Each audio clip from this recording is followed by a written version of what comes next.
The screen of my phone lit up the dark bedroom at exactly 11:51 at night. A new message flashed in the family group chat from my sister, Courtney.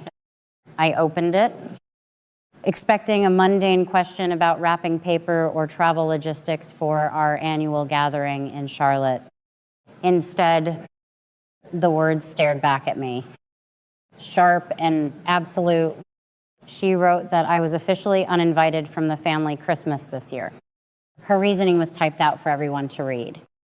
Completely devoid of empathy, she claimed my childless, unmarried energy was depressing, and it ruined the real family magic for the kids. My stomach twisted into a tight, heavy knot. I locked my jaw, staring at the glowing screen, waiting for someone, anyone, to jump in and defend me.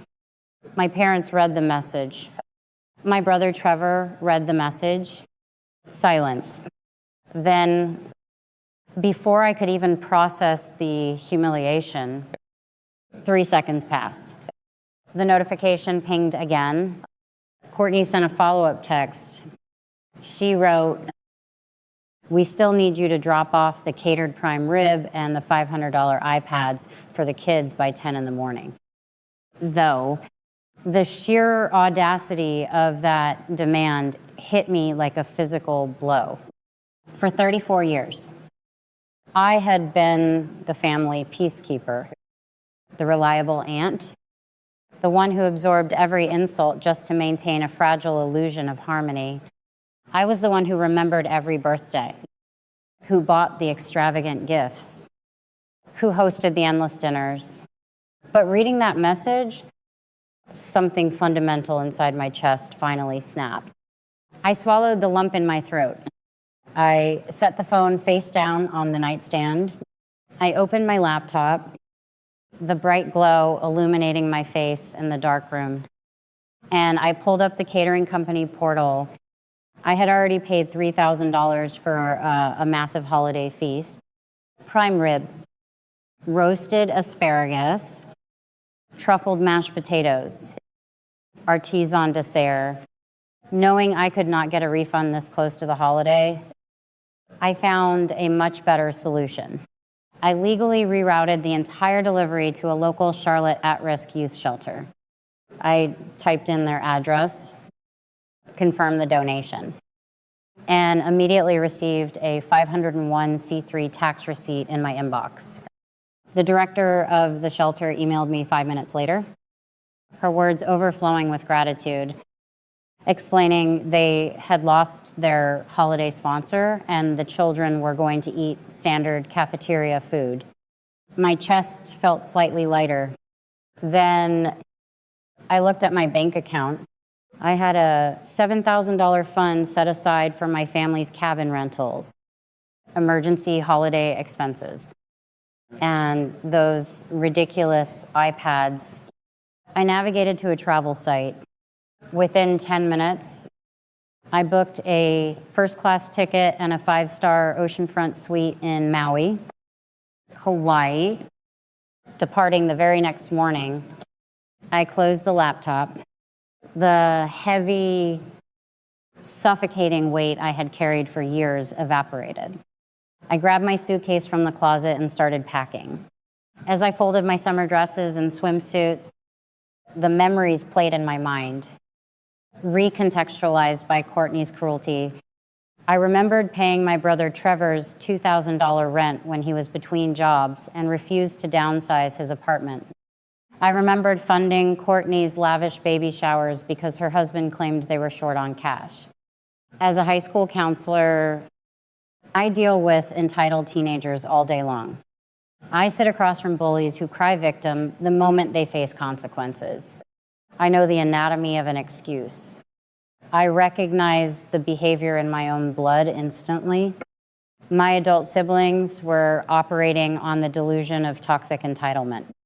They had compartmentalized their cruelty, genuinely believing they were inherently entitled to my resources, regardless of their blatant disrespect. They confused my lifelong peacekeeping for endless submission. They thought I was an automated teller machine, dispensing cash and care on demand, completely devoid of my own humanity or boundaries. They broke me back then, taking advantage of my desperate need to belong. But tonight, they handed me the hammer, and I was going to dismantle the entire foundation by Christmas Eve. I was sitting on a private, sun-drenched beach in Maui. The air smelled of salt and blooming hibiscus. The warm sand beneath my feet was a staggering contrast to the bitter ice storm freezing the roads back in Charlotte. My phone began to vibrate relentlessly on the small wooden table next to my lounge chair. I picked it up and watched the chaos unfold in the group chat. Courtney and Trevor were frantic. The caterer had never arrived. The driveway was empty. Where was the food? Where were the iPads? Instead of apologizing for excluding me, their texts escalated into vicious, rabid attacks. Courtney called me a selfish monster for ruining the holidays for my nieces and nephews. Trevor chimed in, demanding I wire them money immediately to order replacement food at premium holiday markup. I took a slow, deliberate sip of my $200 cocktail. I raised my phone, framed the crystal clear Pacific Ocean in the background, and took a photo of my drink resting against the tropical horizon. I sent that single image to the group chat. No words, no explanations, just the undeniable proof of my piece. Knowing their patterns, I knew exactly what their next move would be. They would try to rally our parents to bombard me with guilt-tripping phone calls, attempting to ruin my afternoon with relentless emotional manipulation. But I was 10 steps ahead of their strategy. For the past 5 years, I had been paying the premium family phone plan for all of them, simply because it was easier than listening to them complain about data limits. I opened my cellular carrier application. I navigated directly to the account settings. I did not just cancel their service abruptly. I strategically scheduled the disconnection for exactly 4 o'clock in the afternoon. 4 o'clock was peak panic hour. It was the exact moment they would be frantically calling every open restaurant in the city, trying to find a last-minute meal before everything closed for the evening. I watched the clock on my phone screen turn to 4. The lines went completely dead. The absolute silence that followed was the most beautiful sound I had ever experienced. Later that evening, the ocean breeze cooling the resort patio, I sat at the bar and struck up a conversation with Catherine. Catherine was a fiercely independent woman in her 60s, traveling solo, radiating a quiet, unshakable confidence that commanded the room. We shared a bottle of wine, and I told her my story. I expected her to simply validate my anger, to pat my hand and agree that my family was terrible. But Catherine offered a perspective that shifted my entire reality. She swirled the ice in her glass. Her eyes locked onto mine with piercing clarity. She explained that Courtney and Trevor were not actually enraged about the missing prime rib, the lost iPads, or even the disconnected phones. They were enraged because I had survived their punishment. My genuine happiness and my financial freedom directly threatened the narrative they had meticulously built for themselves. They convinced themselves that their chaotic, exhausting life choices made them morally superior to me. They needed me to be the tragic, lonely aunt to make their own struggles feel worthwhile. They wanted me sitting alone in my cold apartment in Charlotte, crying, feeling excluded, and begging for a seat at their table. My joy was the ultimate insult to their control. Catherine smiled, raising her glass, and told me I had already won simply by thriving in the sunlight while they scrambled in the dark. I realized she was absolutely right. I did not need to fight them anymore. I just needed to stop funding their war against me. When I returned to Charlotte a week later, my tan was glowing and my mind was entirely clear. I walked into my house, dropped my keys on the counter, and froze. Courtney, Trevor, and our enabler parents were sitting in my living room. They had used the emergency spare key I gave my mother years ago. They were staging a forced intervention. Courtney immediately started screaming, her face red and blotchy with rage, demanding financial compensation for the ruined holiday. The stress I caused the children and the massive cellular reactivation fees. I did not flinch. I did not raise my voice. I leaned heavily on my training as a high school counselor and treated them exactly like the misbehaving teenagers they were acting like. I stood by the door, speaking softly, but my words were made of ice. I deconstructed their manipulation step by step in front of our parents. I reminded them that you cannot uninvite someone from a party and then demand they cater it. I formally informed them that the bank was permanently closed, and I demanded my spare key back. Our parents sat in stunned silence, unable to defend the sheer entitlement I had just surgically exposed. I pointed to the door. They all shuffled out, heads down, Trevor avoiding eye contact entirely. But Courtney was seething with narcissistic rage. She could not handle the loss of control, and she desperately needed public validation. 2 days later, my best friend texted me a link with a frantic warning. Courtney had posted a massive, sobbing story on the Prominent Charlotte Community Facebook group, a page with thousands of local members, including our neighbors, former teachers, and country club acquaintances. Because Courtney was forced to buy last-minute replacement food and gifts at massive holiday markups, she had completely maxed out her credit cards. Driven by sheer financial desperation and malice, she decided to weaponize her tears. Her public post claimed that I had suffered a severe mental breakdown, drained our joint family holiday savings account, and left her young children starving and crying on Christmas Eve. She painted herself as the heroic, struggling mother trying to pick up the pieces of my destructive episode. At the bottom of the post, she linked a GoFundMe campaign, begging the community for $10,000 to help her recover from my supposed theft and secure her children's future. I read the post twice. My heart hammered against my ribs, not from fear, but from the absolute precision of what I was about to execute. I skipped all arguments. I bypassed the family group chat entirely. I went directly to her public Facebook post. I saw that Mrs. Gable from down the street had already commented with a praying hands emoji, expressing her shock. I did not type out a long, emotional defense. In the comment section, I simply uploaded 2 images.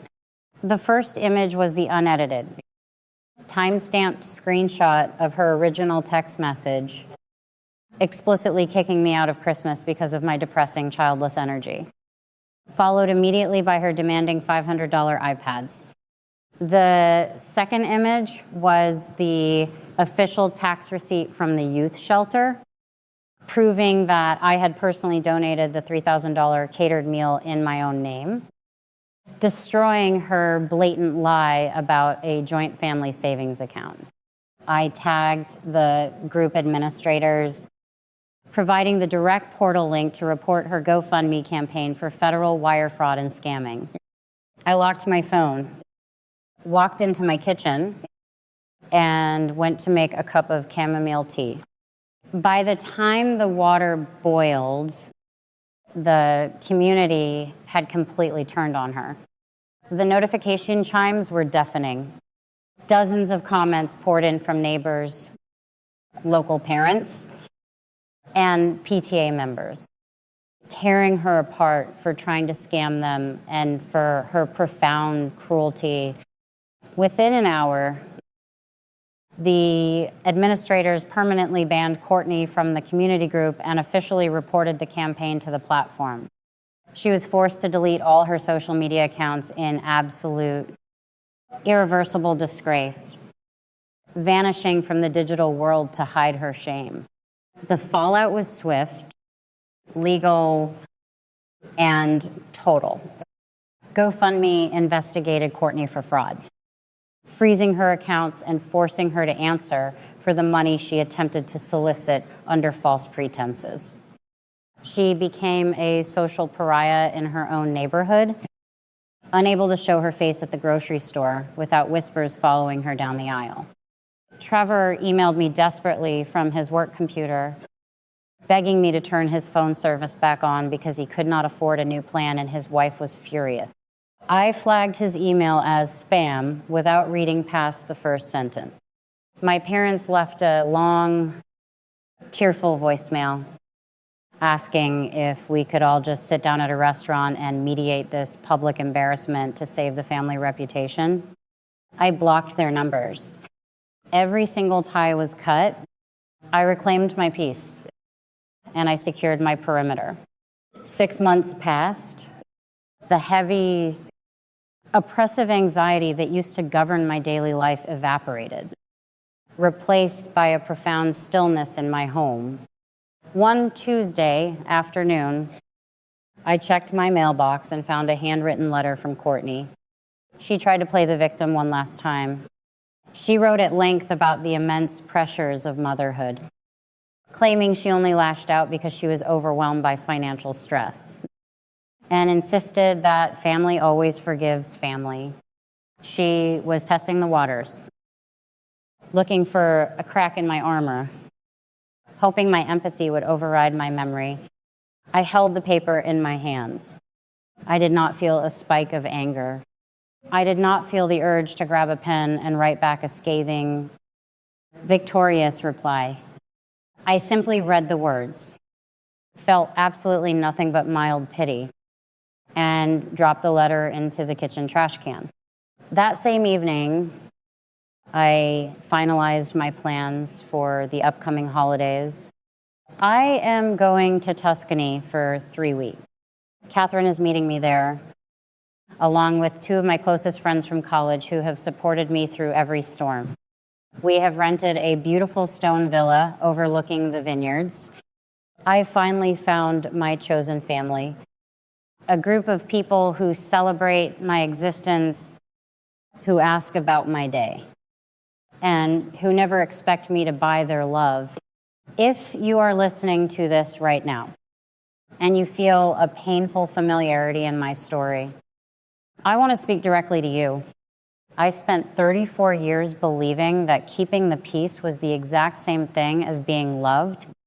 I thought that if I just gave enough money, helped enough with the kids, and shrank my own needs into nothing, they would eventually respect me as an equal.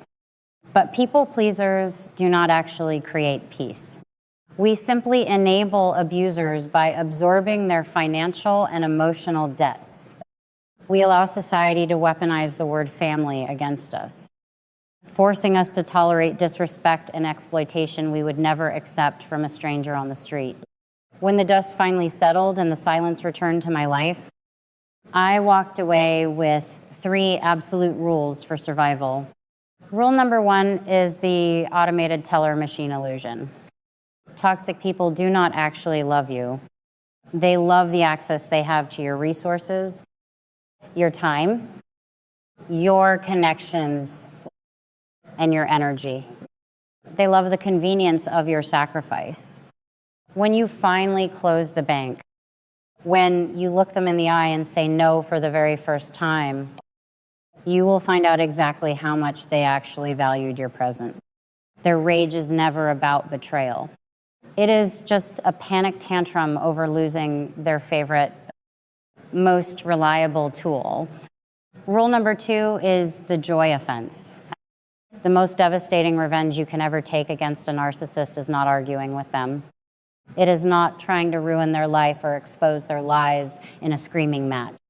It is proving unequivocally that your life is spectacularly better without them in it.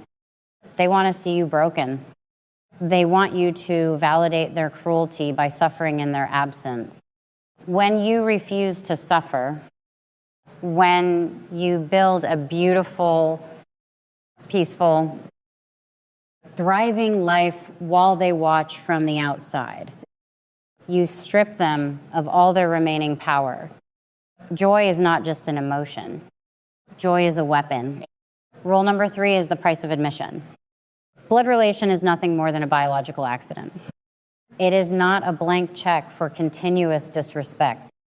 And it is certainly not a lifelong contract for emotional servitude. If the price of admission to a family gathering, a holiday dinner, or a group chat is your dignity, your wallet, or your mental health, you simply cannot afford to attend. You must respect yourself enough to walk away from tables where respect is no longer being served, even if it means eating alone for a season while you find your true people. Have you ever been the golden goose for a family that only loved you for what you could provide? What happened the day you finally realized your worth and closed the vault forever? Tell me your story in the comments below. Let us remind each other that choosing yourself is never selfish. It is survival. I know exactly what you are screaming at the screen right now. You are sitting there shouting, why on earth did she pay their phone bills for 5 years? Why did she keep dropping thousands of dollars on a family that explicitly told her she was not part of the inner circle?